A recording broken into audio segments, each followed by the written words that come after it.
Muy buenos días, hermanos, hermanas, todos los que diariamente venimos a escudriñar las Escrituras.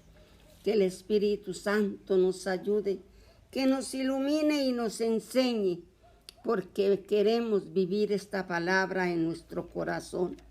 Ya hoy es jueves 30 de mayo. Se acabó el mes.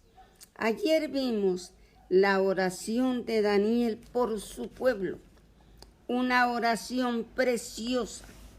Una oración que nosotros debemos imitarla y hacerla todos los días. Ahí en el versículo 2 nos habla de 70 años. El estudio que hizo Daniel de los libros del Antiguo Testamento se enfocó en los años profetizados para el cautiverio de Jeremías, porque Jeremías era el que contaba que ya se iban a llegar los 70 años de exilio, ¿sí?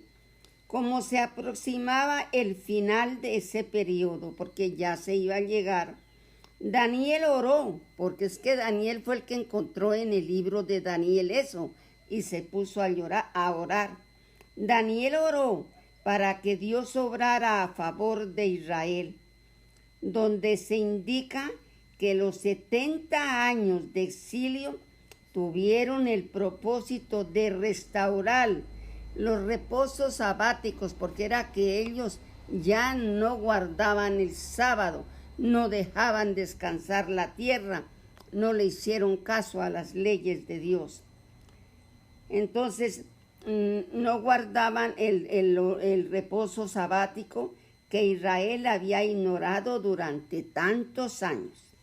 Entonces viene aquí la oración de Daniel, dice, oré. Varios aspectos del pasaje ofrecen enseñanzas valiosas sobre la oración. Por eso digo que esta oración es muy bella. La oración verdadera es en respuesta a la palabra de Dios.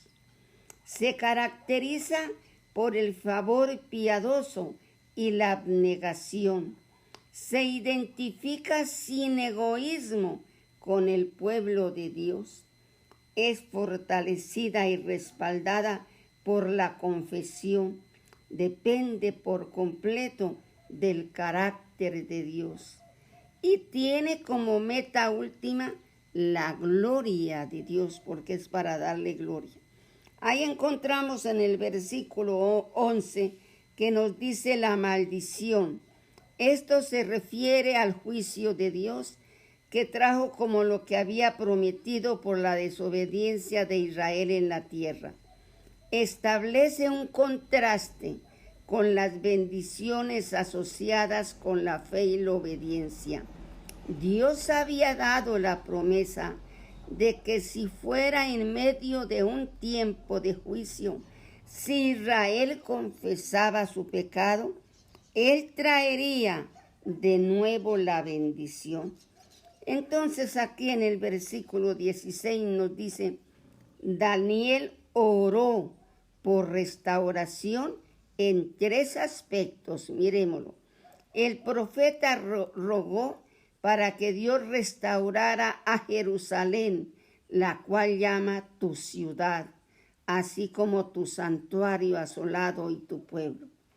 Entonces aquí se le aparece un varón llamado Gabriel, ¿sí? que de apariencia humana. Se le aparece en la tarde, en el sacrificio de la tarde, en el segundo cordero que ellos ofrecían todas las tardes que se ofrecía a diario. A las 3 de la tarde era el tiempo habitual para la oración. Pero aquí, desde el versículo 24 al 26, ustedes mirarán si lo vuelven a leer, encontramos 70 semanas. Pero estas semanas son semanas de años, no las semanas de días que nosotros ahorita tenemos. Lunes, martes, miércoles y jueves, 7 días. Aquí dice que la semana era de años, mientras que la semana de días se describe de manera diferente. El intervalo de tiempo, mire desde dónde va. Desde el decreto del monarca persa Artajerjes para reconstruir a Jerusalén, que eso fue en el año 445 a.C., hasta el periodo del Mesías. Vamos a mirar qué incluye esta cantidad de tiempo.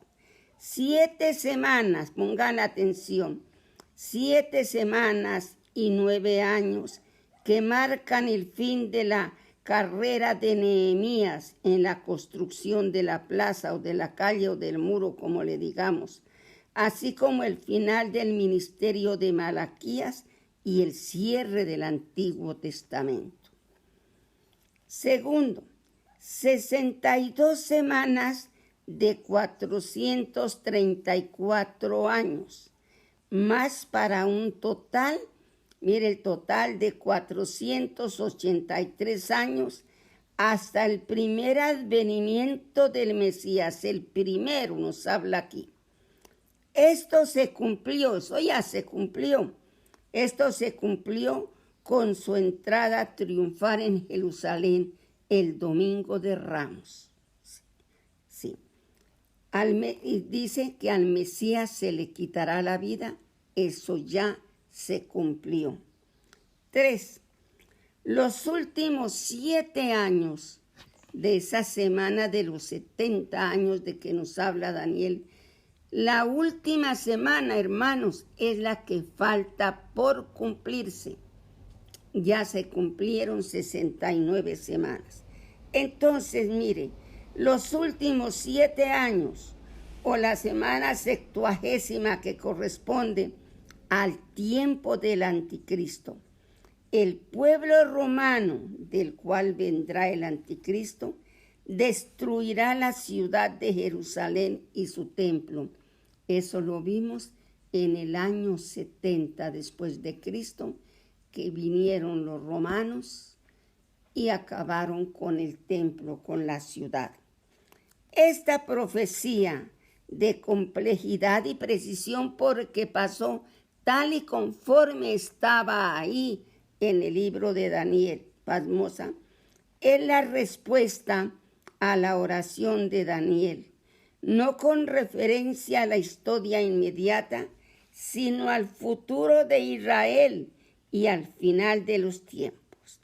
Mire, Dios promete 2 series de victoria con 3 logros específicos en cada una. Vamos a ver el primero, que es relacionada con el pecado. Vamos a mirarlo. Primero, terminar la prevaricación, es decir, aplacar el pecado en general y el de Israel en particular, para terminar su invertebrada tendencia a la apostasía. Segundo, poner fin al pecado. Entonces, primero, terminar la prevaricación, el pecado, lo que estaba haciendo. Segundo, poner fin al pecado, es decir, juzgarlo de manera definitiva, porque Él viene a juzgar el pecado y ahí cuando venga Jesús ya no hay más pecado. 3. Expiar la iniquidad. Esto alude a la obra divina de reconciliación con base en el cubrimiento del pecado, con la expiación completa que se obtuvo ¿con quién? Con Cristo en la cruz. Y en el segundo lugar, vimos el primer lugar 3, terminar la prevaricación, poner fin al pecado y expiar la iniquidad. Vamos a ver el segundo lugar.